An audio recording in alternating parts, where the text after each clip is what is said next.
Okay, today we are going to dive into dairy and its possible effect on the lymphatic system. And some of you have been following my 60-day balance and burn challenge, which is a metabolic support system that I've been doing, and eating a certain, eating and exercising and drinking and, all the things.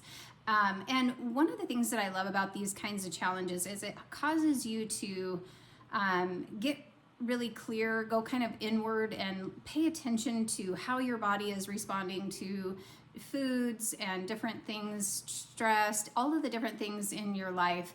And last night, so I have been, I've been a student of the human body for a long time, but recently I've been kind of diving back into the lymphatic system and then kind of exploring fascia and how all of these things interconnect. And last night I watched a really fascinating video.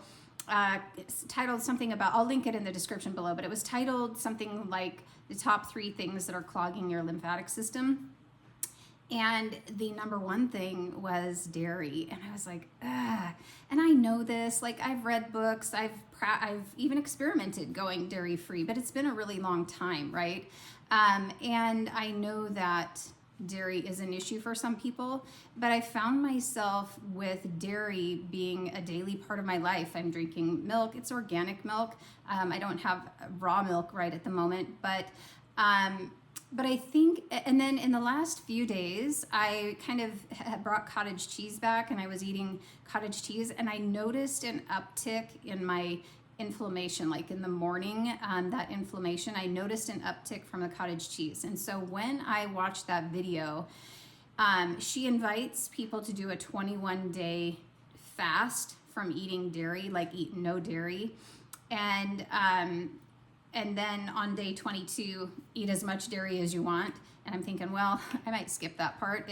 If I feel good after 21 days, I'm probably not going to do the binge dairy day. But anyway, she brought up some really good points. Like one of the things that she said was, for many of us, we remember the dairy tagline for years was milk, it does a body good.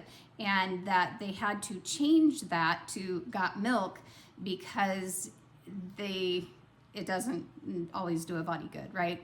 And everybody's body is different, and some people react differently to different types of dairy, and we'll get into that too. So that's kind of why I am revisiting this. Like when I went dairy free before, my body was different. It was before menopause. Like it was a long time ago. And so I'm gonna go completely dairy free for 21 days and just sort of see how my body responds. So our lymphatic system is kind of our waste removal system in the body. It's a large part of our immune system, and it takes out the trash. It doesn't have a pump of its own, so it relies on us moving our bodies, our limbs, walking, breathing, expanding our diaphragm, and lifestyle choices, right? And so, there's so many lifestyle choices that kind of go into this puzzle that we call health. And I had learned a lot about the lymphatic system a couple of years ago. I really started diving deep into that.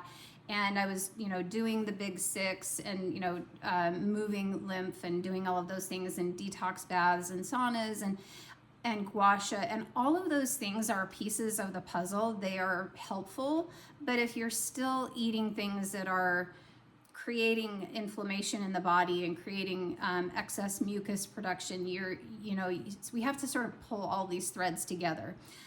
So some possible signs that are associated with sluggish lymph is puffiness, fluid retention, inflammation, congestion, feeling stagnant, mucus. People who are sensitive to dairy kind of often report symptoms like increased mucus, throat clearing, sinus congestion, inflammation, maybe some digestive distress. And, this chronic congestion can be linked to lymphatic stagnation. Not all dairy is the same either. We have A1 milk and we have A2 milk. So milk contains a protein called beta casein, And there's two types. There's A1 casein and A2 casein. Most modern cows produce A1 milk, which creates a peptide called BCM7, and that is something that a lot of people react to. So A2 dairy sources that naturally produce A2 milk is goats, sheep, buffalo, and some cows like Guernsey or Jerseys. So there's a lot of people who cannot tolerate A1 milk who do just fine on A2 milk. But for the purpose of the 21 days, I'm going to have like no dairy, no butter, nothing, kefir, yogurt, all of those wonderful fermented things I've been doing. I'm going to pause for the time being and just eliminate all of it and see how my body responds. And then I may dabble with some, goat or A2 milk and see how that does, because I really do love the idea of kefir and, fermented dairy culture, yogurt. I love all of that stuff. And I think there's a lot of benefit to it. But if a part of my body is reacting to it, I want to know and be able to kind of pivot away from that. Some people can tolerate fermented dairy, but not unfermented dairy. So really, I think these things are an invitation to kind of get to know your body a little bit better and see what you and your body today might be very different than your body 5 or 10 years ago. So sometimes we need to kind of revisit these things and test and see how we do. So in the video that I will link, she talks about eliminating dairy. She said that cream and butter are fine, but for the purpose of the 21-day thing, I'm going to eliminate all of it to just give myself kind of a clean reset. And then, like I said, maybe add back some A2 things and see how I do with that. And during this time, I'm going to be observing, inflammation, digestion, my skin, puffiness, morning, sinus congestion, all of it. And I'm going to continue to kind of do the supportive things that I always do. I eat, a clean diet otherwise, and the gua sha and the sauna and the essential oils and all of the other things I will continue to do, because those are very supportive things. But kind of just interested to see how this dairy might be, how my body might be reacting to it. I'd love to hear in the comments, are you dairy free? Have you considered a 21-day dairy fast? Where are you at with dairy? I believe that we are our own best health experts and healers, and it really comes with kind of some experimenting and trying and revisiting things, because our bodies are always changing.